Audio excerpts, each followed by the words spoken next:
4,50 लाखांच्या नळ दुरुस्ती खर्चावर ग्रामसभेत सवाल. वडुरा कामांच्या नोंदी, व्यवहाराच्या चौकशीची मागणी. ग्रामपंचायत पांढरी येथे झालेल्या ग्रामसभेत पाणी टंचाई अंतर्गत विशेष नळ दुरुस्ती योजनेतील 4,50 लाखांच्या खर्चावर ग्रामस्थांनी सवाल उपस्थित केले.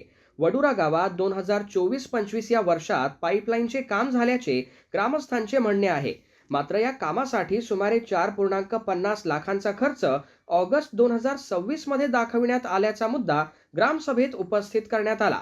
काम पूर्वीच झाले असेल तर त्याचा खर्च चालू आर्थिक वर्षात का दाखविण्यात आला? कामाची प्रत्यक्ष तारीख, master book, cash book, bill voucher आणि पेमेंटच्या तारखांमध्ये नेमका काय संबंध आहे, असा सवाल ग्रामस्थांनी केला.